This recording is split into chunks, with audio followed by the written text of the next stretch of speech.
Good morning, Senator. Sorry we're a bit late. We just had some difficulties with StreamYard. Today we wanted to talk about some story that I guess had kind of gone viral about a woman in particular in the DEI sector that was caught stealing property in New York after one of the Knicks games. And I think we have about 3 other topics, so it's kind of going to be a fast-paced show today. So I want to go ahead and pass it to you, Senator. How are you doing this morning? And good morning. Thank you, Morgan. Yeah, I'm doing just great, and glad that you could be hosting us today. Yeah, this is an interesting case. This thing really went wild on video. There is an executive for J.P. Morgan Chase up in New York, and her name is Angie Baez.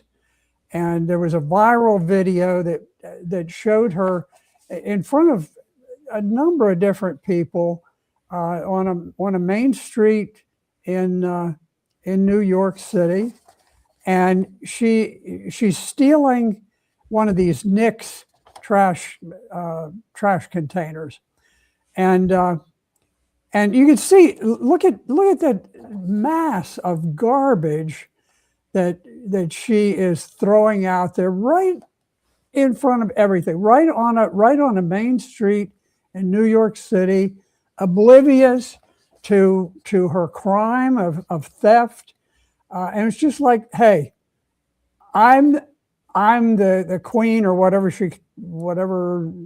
pronoun she uses, and I don't have to care about anything. I could be as obnoxious as I want because I got the power. So here she is dumping these piles of trash. Now, J.P. Morgan has been one of the leaders in DEI, diversity, equity, inclusion, which was meant to sound nice, but really it's sort of a code name for absolute racism. And so here she has served as an executive there for J.P. Morgan, and she's held, I think, a couple of jobs. But the media focused on her background as the former executive director of diversity, equity, and inclusion for some organization called the Infatuation, which was acquired by J.P. Morgan Chase. And so when this all hit, the Department of Sanitation fined her $175. But predictably, the New York City police said, we're not going to prosecute because there's been no formal complaint lodged. Now, it doesn't matter that you have like millions of people who have seen her doing this, carrying this thing out. Now, there's something in law enforcement. When you have someone who gets a lot of publicity in conjunction with a crime, you tend to go out of your way to prosecute that person because it makes the point for all of the other people out there who are committing similar crimes. So in New York, just trashing the place and just absolutely just disrespecting everybody in the whole neighborhood. That's not a real big deal, but good law enforcement would say, okay, we're going after that woman. Maybe we get her, maybe it's not the biggest sentence in the world, but we convict her. And that way it makes everybody else, the millions of people, say, okay, well, you better not dump trash on the sidewalk in New York City. But of course, in New York, you've got a pro-crime administration now. They favor criminals over non-criminals. And so, no, they're not going to look. They're going to look the other way. So anyway, this Angie Baez has an extensive career history in corporate diversity, equity, and inclusion, DEI. And experts estimate that she's making somewhere between $250,000 and $350,000 a year. So this is a rich lady. You know, I don't know whether you're making $250,000. I'm not making $250,000. Oh, yeah. And this Angie Baez is the co-founder of a company named Same Page Company. And it is self-described as a queer and BIPOC-owned agency. And they manage talent like her, to increase representation, equity, and diversity. She personally identifies as BIPOC, which, for those who can't keep up with the latest leftist slang, that's Black, Indigenous, and people of color. Basically, they should just say non-white. This is just, you know, everybody, we're against everybody. It's sort of everybody against white, basically, is the movement. And now it doesn't explicitly say whether it says that it's co-founded by people who are queer, and nobody else is supposed to use the term, but they could use it. It doesn't say whether she considers herself queer or whether it's other co-founder or co-founders. But in any event, that's how radical, you know, they express themselves. And anyway, she devotes herself to corporate diversity metrics, which means quotas. And so she did this for Saks Fifth Avenue and some other prominent places. And I guess it's just, you know, it just shows the arrogance of some of the folks on the left who, you know, they make a living through generating hatred against other people.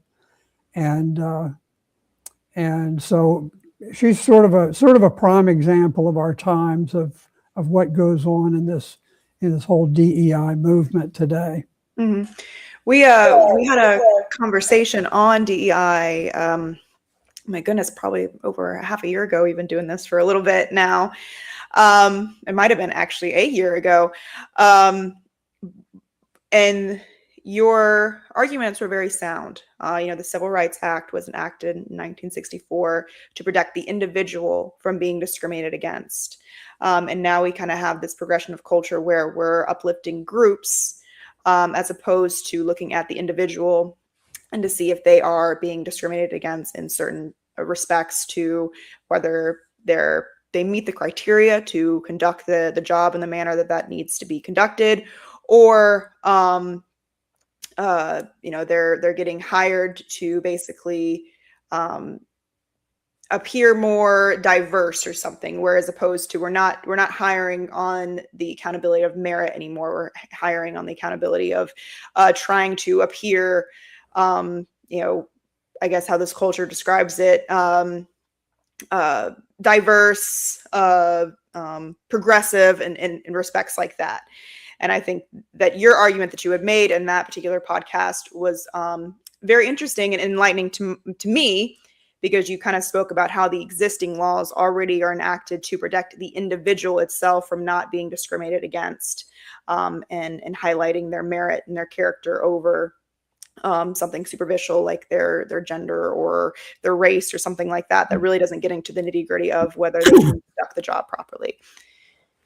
Yeah, the 14th Amendment to the Constitution was one of three constitutional amendments enacted after the Civil War, and the thrust of all three of them was we have to take the status of slaves, and we have to convert. We convert them from slaves and people's property to citizens, to full-fledged humanity, which certainly there were full-fledged humanity as slaves, but we are going to now legally, we're going to convert and we're going to put them on a level playing field with everyone else. And so even with the tremendous pressure at the very end of the Civil War to get freedom and equality for Black Americans, there was at least some balance. And when they drafted the 14th Amendment, and keep in mind that it was pushed through at a point where the former Confederate states really did not have a voice in this thing to a genuine extent. And so, but anyway, still there was this feeling among even kind of an extreme block of people in Congress at that point that if we're going to say that the slaves will be equal, we need to say everyone will be equal. And so it didn't say that, we're freeing the slaves and the slaves will be treated equally. What it says is everyone will be treated equally. And then it laid out certain categories and, race, color, religion, national origin, sex is in there somewhere. Anyway, the idea, everybody has a race, color, gender, all of these things.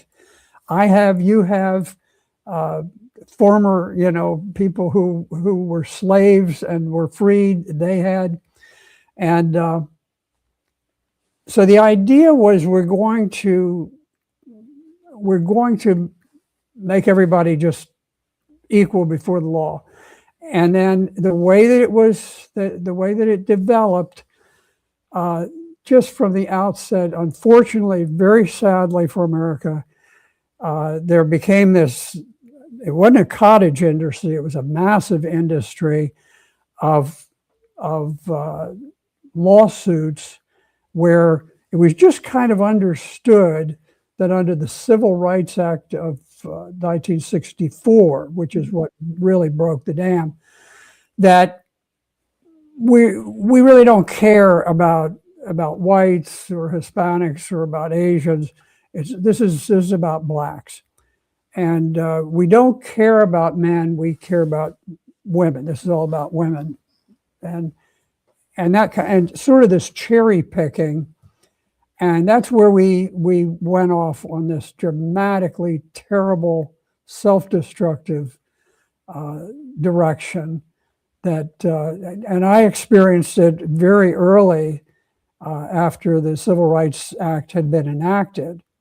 And, when I went and appeared before a federal district judge in Pensacola, Florida, Winston E. Arno was his name.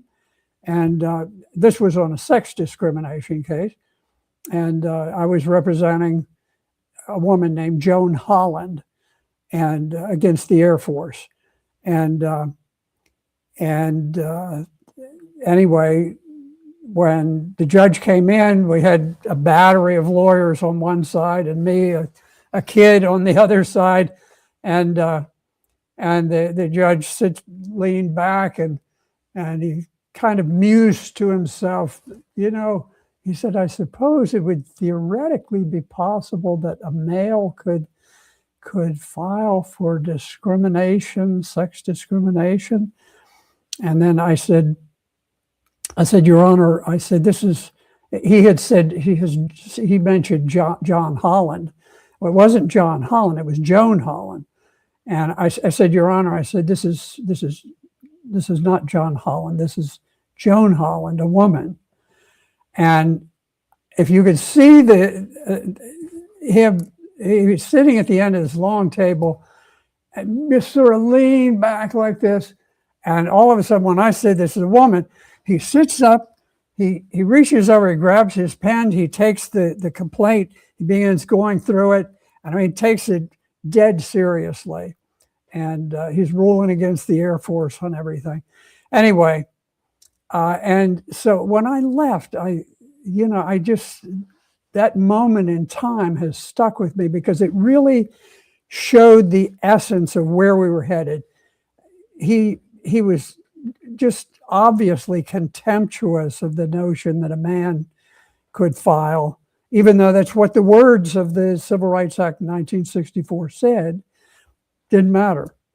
And so it's thrown us off. But in any event, so today, liberals simply do not hold themselves accountable. They can upend garbage in daylight. They can espouse environmentalism while they trash the city. They can complain about white privilege while they're there and they're pulling in massive paychecks for spreading racial division. And I suppose there are a whole lot of white people who would say, you know what, I'd love to have the same privilege this lady had where I could be, raking in that kind of money.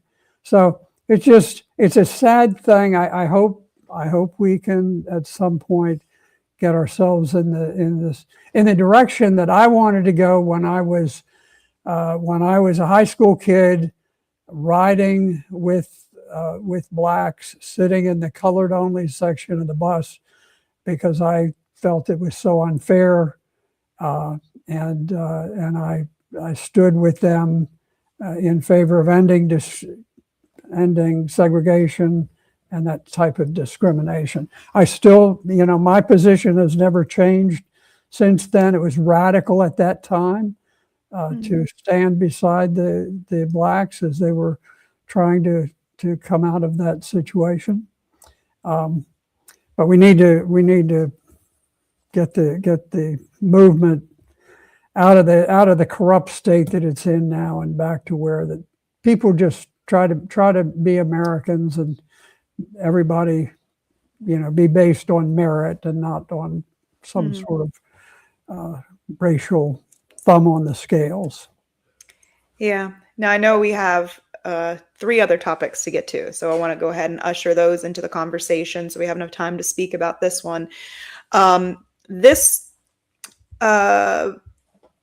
article that you sent me, we might have very interesting discussion on this because I, for one, found it to be very alarming of how the prosecution ensued. We can go further into that about there was this what they claim to be Antifa cell got into an altercation at an ICE facility in July 4th of 2025. I have the camera footage of this where I believe they were setting fireworks off and into the facility.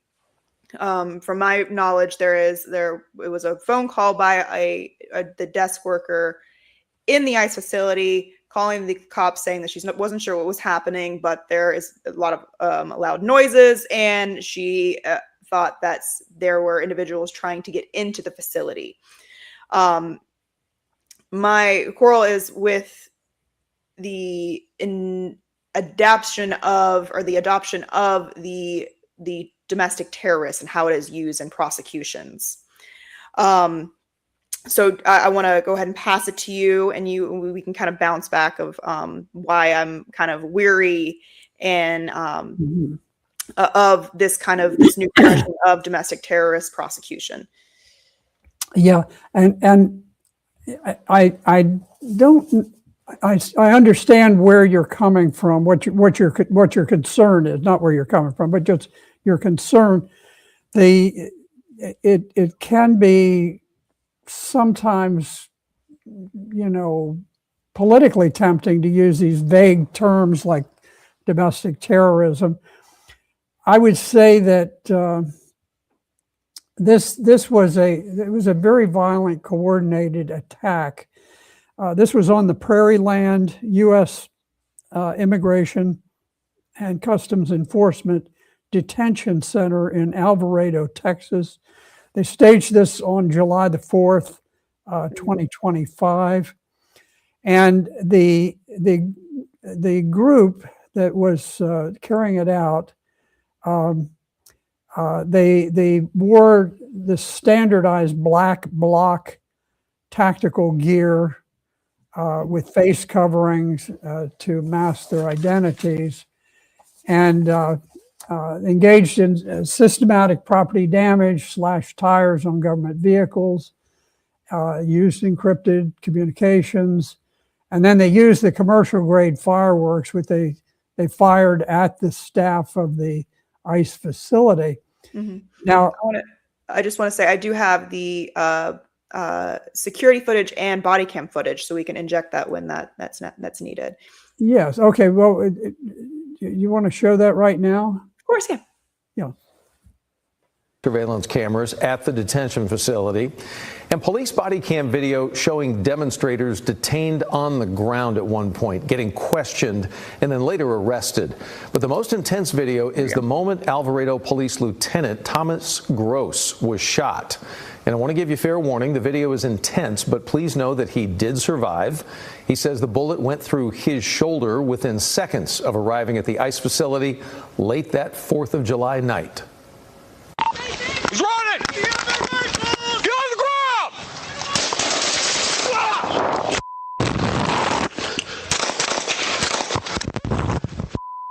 I'm hit!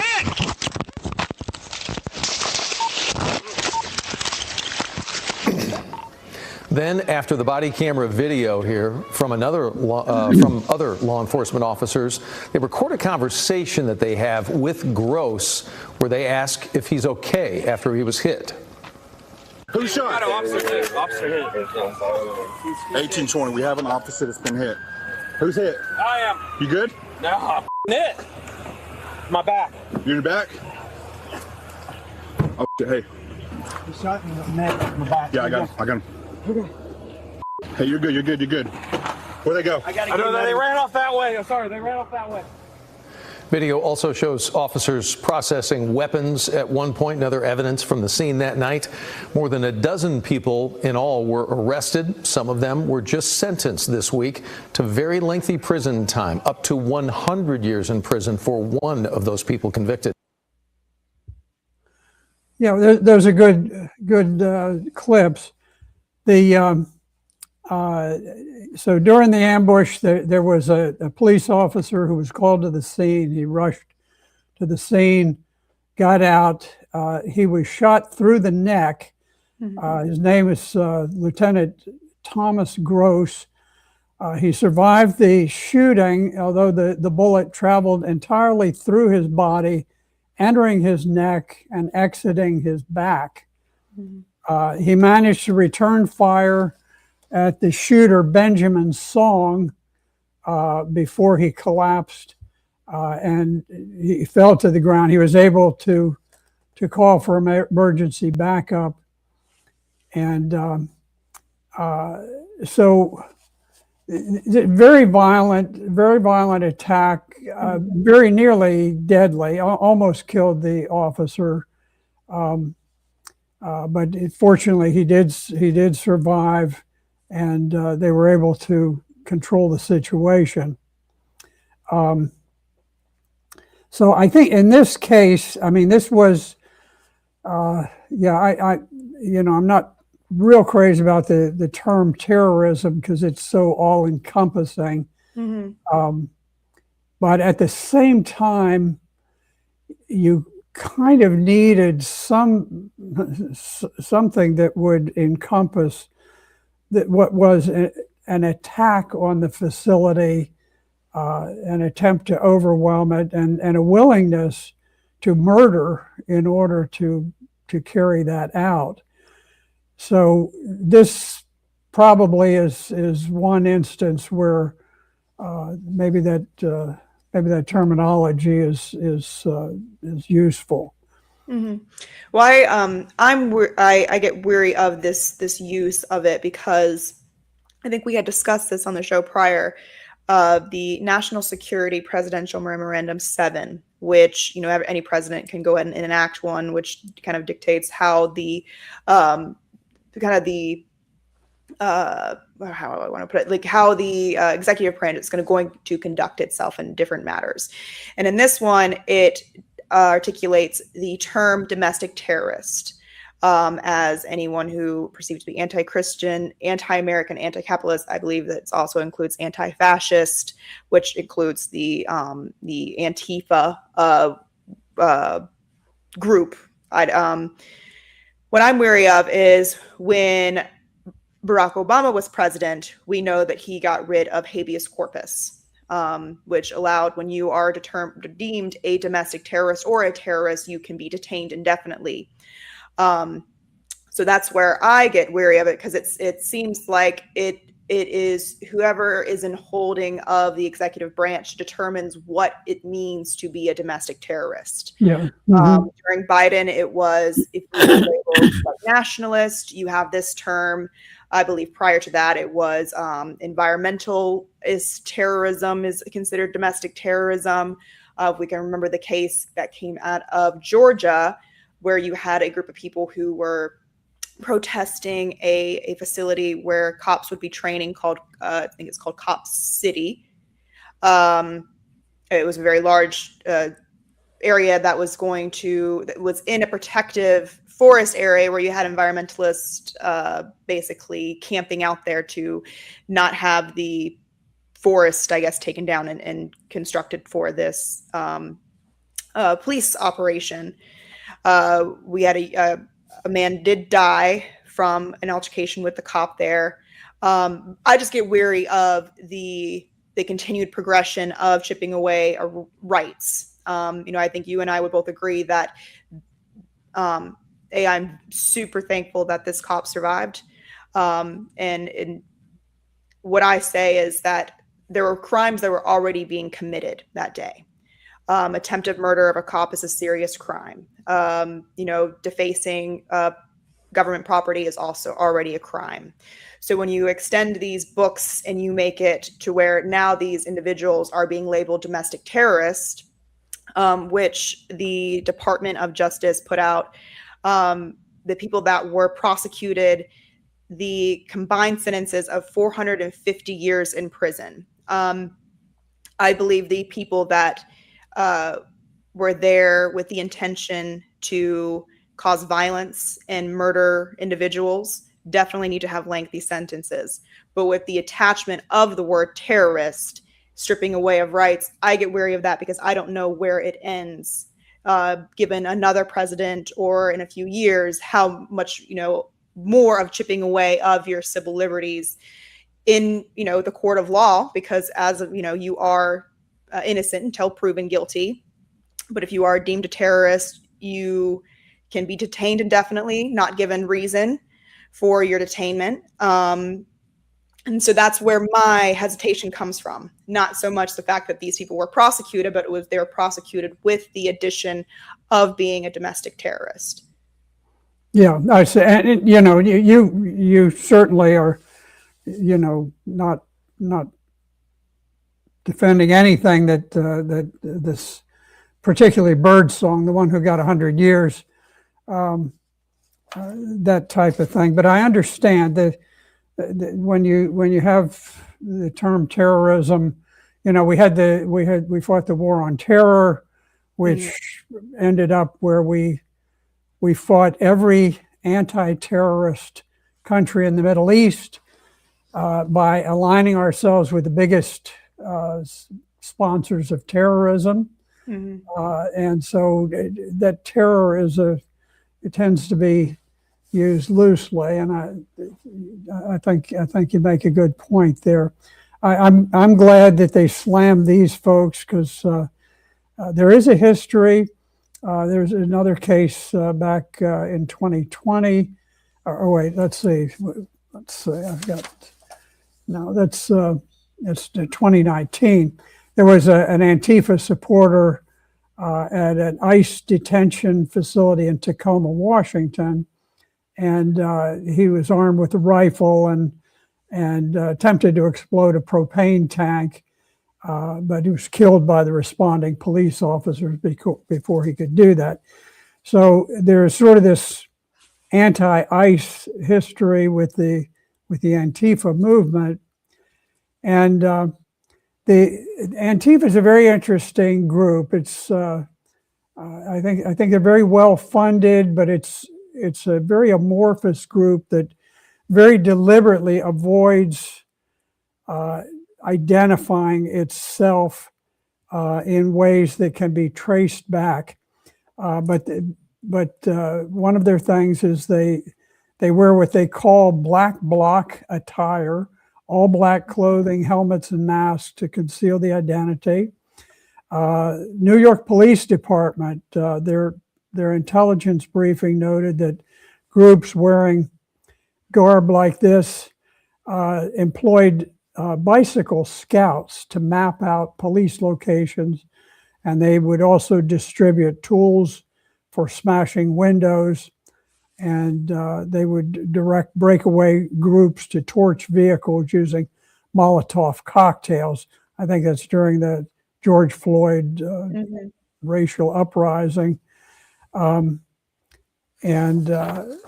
So there's a history of this type of thing, big firebombing in Austin, Newark firebombing arrest. So anyone who lived through the George Floyd racial, conflagration recalls back to hundreds of riots, burnings, lootings, assaults, and intimidation of people who were not BIPOC. And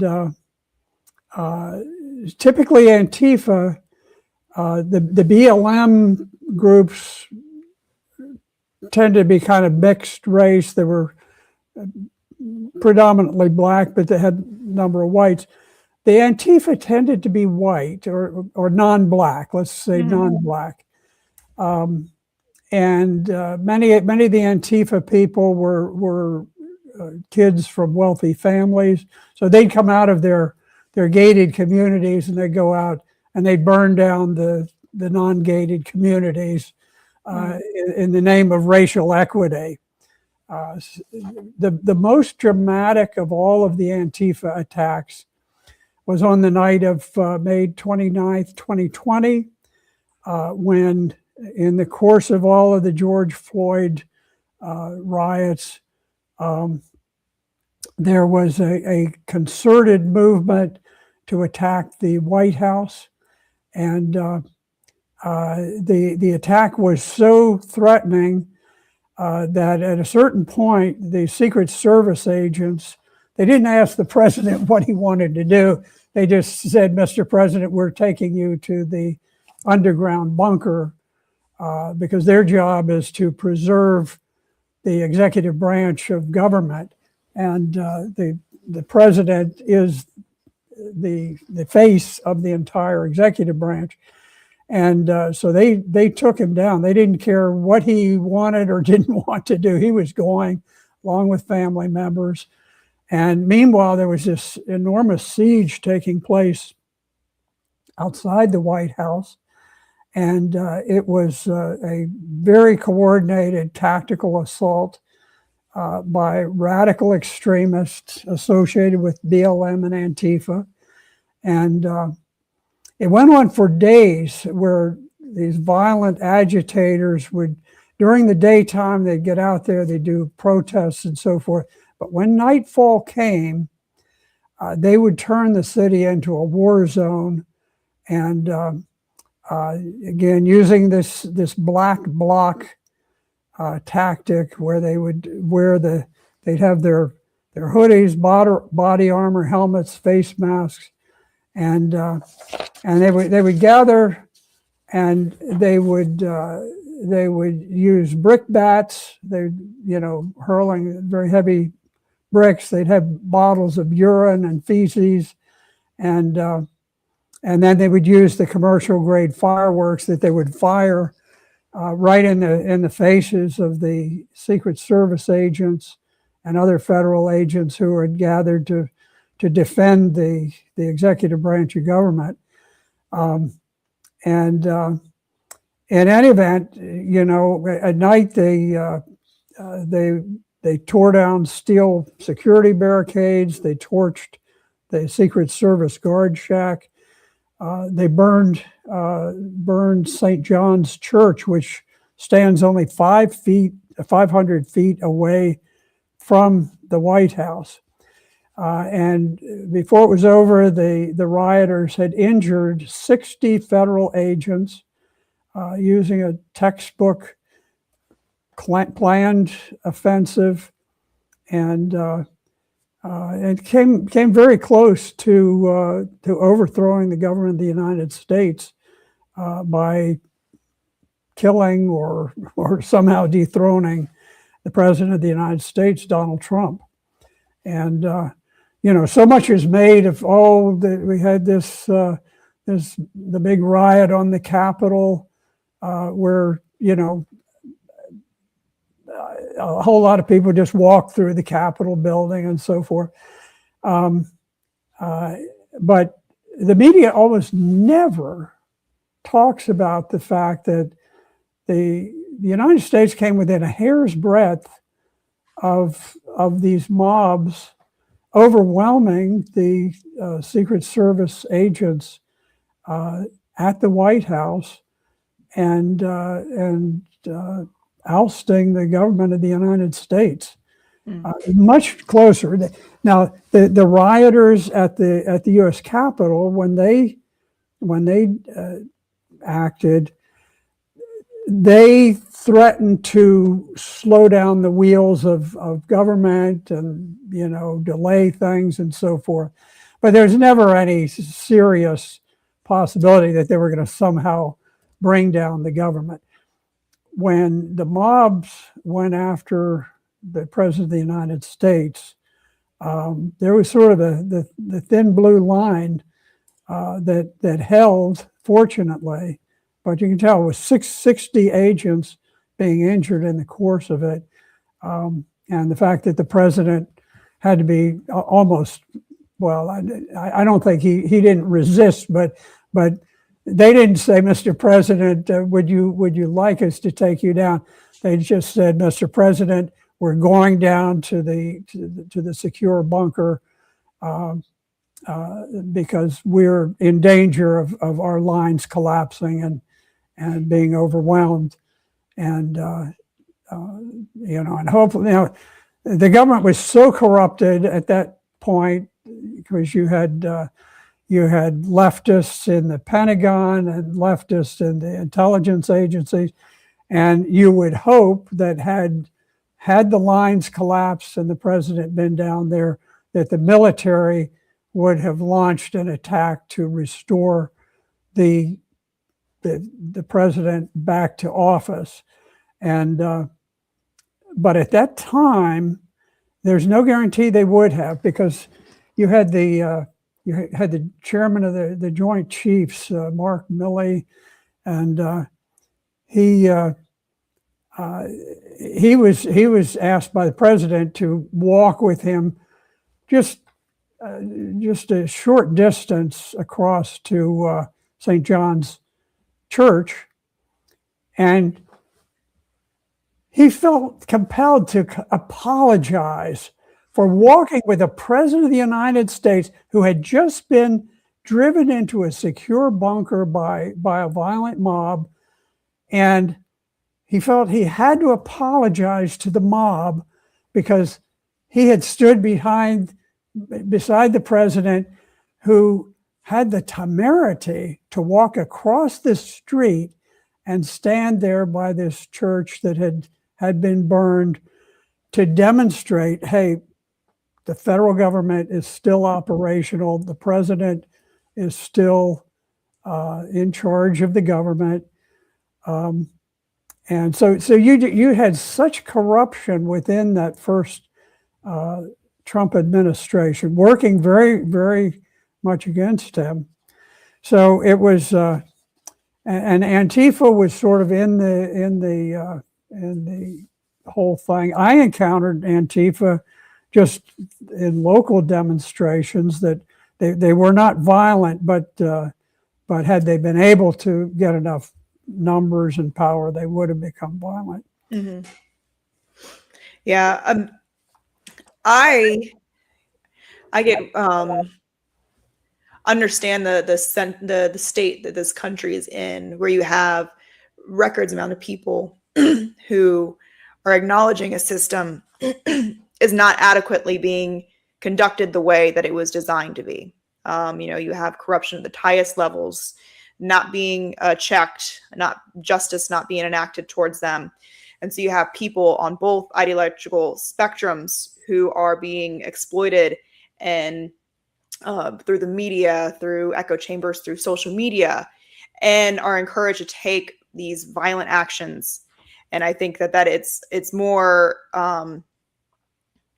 the onus is a lot on the top level of our governments and also the media that kind of emboldens these actions. Maybe we spoke about BLM, how it turns into the riots, and a lot of you turned on the media. They played George Floyd 24/7 to rile up the community to do these things.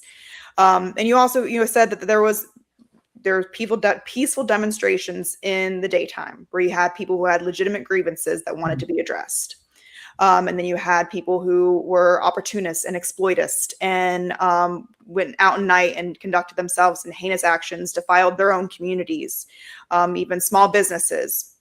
I think one man, a very powerful film that I had seen was by a man named Matt Orfala, who conducted a documentary on the riots in Kenosha. Kenosha is where you would have why is his name leaving my attention right now? The young man who was prosecuted for the murder of the individuals. There was do you know who I'm talking about? I'm not sure that I do. I mean, it's such a swirl of things that it was in the large gosh, I hate that his name is leaving me, but he creates the case where he talked about how this young man had, earlier in the day, he was working, trying to scrub the graffiti off of buildings, and he was asked to protect a car dealership from one of his friends. Rittenhouse, Kyle Rittenhouse. Thank you. Someone in the chat help me. Yeah.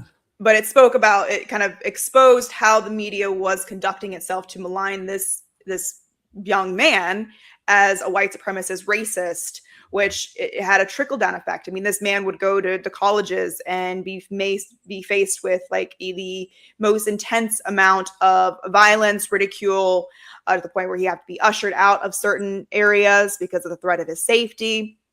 And I blame the media for this. Same with the riots that happened in January 6th. There were unruly people that day that did take actions with being violent towards Capitol Police, but were also peaceful people that were trying to express their grievances and what they thought was an illegitimate election. There may have been. There are probably over 500,000 Americans who came from all over. And of course, we could talk endlessly about that event, but the bulk of people there who went into the Capitol were ushered in by the Capitol Police, who just opened the doors and said, "Come on in." Then there was the ones at the front entrance, where there was the violence. I'll never understand why there was not a single member of Congress who didn't have the gonads to say, "I'm going to go down. I'm going to talk with these people." I used to do this at very raucous demonstrations in the Richmond Capitol, and I was viewed by many people as the foremost advocate of the pro-life movement. Me and Bob Marshall, a very heroic delegate. But so everybody knew, and I'm pretty easy to identify. And so here is this big mob chanting and all, and they're outside of the Commonwealth Park Suites hotel right at the edge of the Capitol. And I came down and everybody, chanting, really fired up against a particular bill that was controversial. Mm-hmm. And I just waded into the crowd, shook hands with people, and said hello, and got a pretty good reaction. As I left, everybody started applauding. I mean, it was just crazy. But you would think that somebody among all these congressmen would just say, I got to walk down the front steps here, and I'm going to walk into that crowd and say, what are you guys doing? Remember, these police officers are doing their job, but there was not a single leader. And who was it? Am I thinking? Well, anyway, the very liberal senator at the time from Utah, I think. Anyway, you had this atmosphere of panic, and senators and congressmen, they had whipped themselves into a mental frenzy, and nobody had the gall to say, hey, let's just go down here and kind of quiet things down, not through force, but just walk out into the mob and say, hey, look, this aspect of it, I understand you want to come into the Capitol and all of these other things, but I think had you had a single member of Congress who just had a little bit of gumption to walk out and do this, you'd be amazed at what some of these protests, particularly where you have people who genuinely have a concern. They're not just pure ideologues, but they're fired up because the nation thought that the election had been fraudulent, it had been stolen. I thought it. I still believe it, and so whether you agree with that, whether you think it's right or wrong, it wasn't that people were coming there because they didn't get the right result. It was because people felt like the right result had not been recorded. But anyway, I don't know. It's a swirl of things. We'll see lots of them. Yeah, I mean, that's kind of the sentiment I was just trying to get, is that you have a lot of legitimate grievances in this nation that are not being dealt with adequately.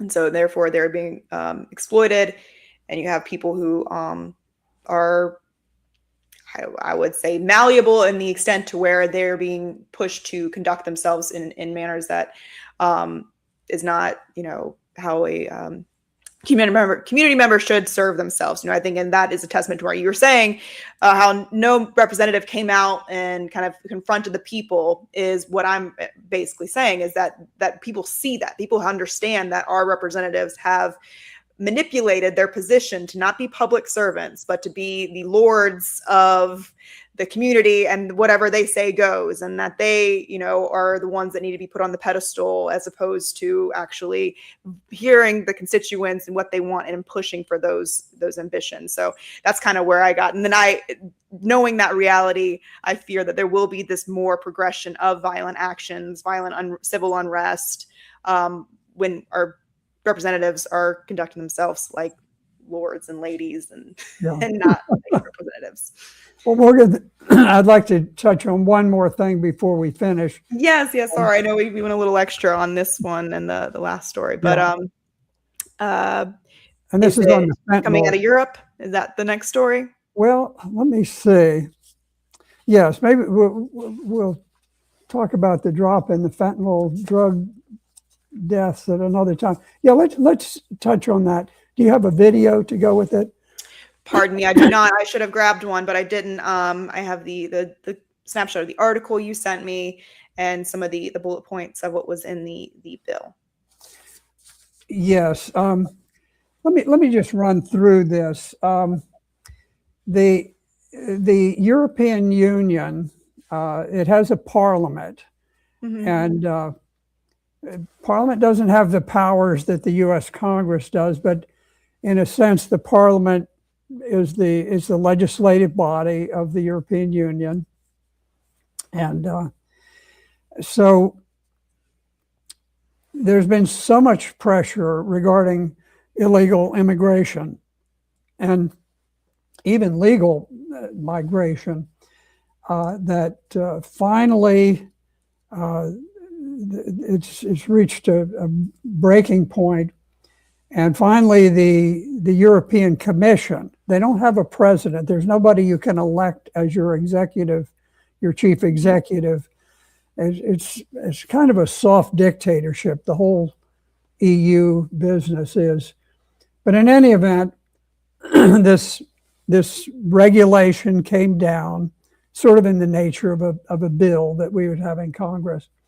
And it really cracked down pretty hard on illegal immigration.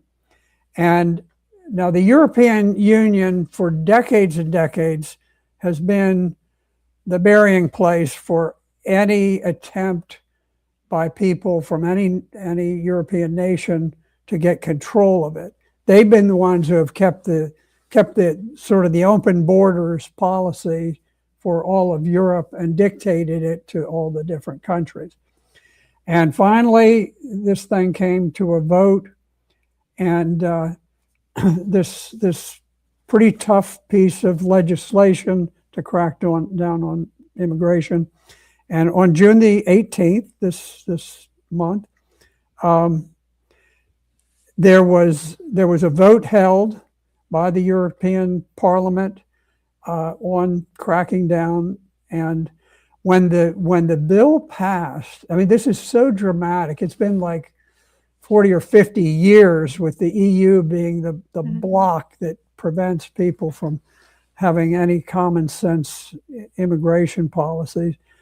And when it was passed, overwhelmingly, there was just an uproar in the Parliament with people chanting, "Send them back, send them back." And it was very dramatic and very interesting that it got almost no coverage in the United States. But what's happened, the effort of President Trump to close the borders, get control over the just swarming of the border, the collapse of the border that occurred under Biden, and that gave some support to the movement in Europe, which was independent of the situation in the United States, but it was aided by the dramatic success that President Trump had in restoring order to the border. And so the vote in the European Parliament was 418 yes, 218 no. So it was very, almost a 2/3 vote in favor of cracking down on immigration. And it gave stronger deportation powers, faster powers of returning people to their home countries. It required mutual recognition of decisions made by member states, so that sort of like in the United States, we, like here in Virginia, we would recognize a criminal prosecution by the state of Florida or by the state of New York, and we would honor that. Well, they're saying now that that's going to have to be done in Europe, so that Germany would have to recognize a decision to deport someone that was made in France or in Italy. But it expands the powers to detain the illegal immigrants, and it sets up return hubs, or at least it sets up the mechanism where people can be sent to designated third countries to be held there while they're processed. And interestingly, the Alternative for Deutschland, AfD party, which is the populist party in Germany, unanimously voted in favor of the return regulation. And even the government of very unpopular Chancellor Merz of Germany, there was so much pressure on them that the majority of their alliance had to vote in favor of the regulation. I guess the interesting thing is that the European Union, of course, represents most all of the European countries, and I think this vote signals whatever a person's viewpoint is on immigration, that it signals that the world is turning against the very aggressive migration movement, and the energetic cries of "send them back" just sort of gave voice to the common people of France, Italy, Germany, Austria, all of the other countries. And so I think it is very interesting to see, because it's sort of, we see this happening with the United States. We see it happening now throughout Europe. We see it breaking out in Africa, where in South Africa, there's a very intense anti-immigrant movement. And in Asia, they never have lowered the burden for migration. They've always been fairly tough on immigration, except for Australia, which has kind of gone through a crazy period. But anyway, it suggests a very strong cultural movement that I don't think is going away anytime soon. Mm-hmm. Yeah, it'll be very interesting to see how that develops. And I know that we went a little bit over time and we didn't get to our final story. We can attack that one next time. Is there any closing remarks that you want to kind of close out some of the others, the stories that we had talked about today? The Angie Baez and her story, what happened in New York, the Antifa ICE prosecutions in Prairieland, Texas. And then, we just spoke about the new law that is enacted to enforce some of the immigration tactics in the EU. Is there anything else that we want to, kind of touch upon or in our closing remarks? I think we'll leave anything for later. There is so much unfolding. The national political scene is becoming really fascinating in terms of the politics, what's taking place. So we'll pick up next Saturday and continue to march. Certainly. Well, I'll encourage everyone to like, share, and subscribe, and tune in next week to focus on the news. Thank you, Senator. Thank you, Morgan.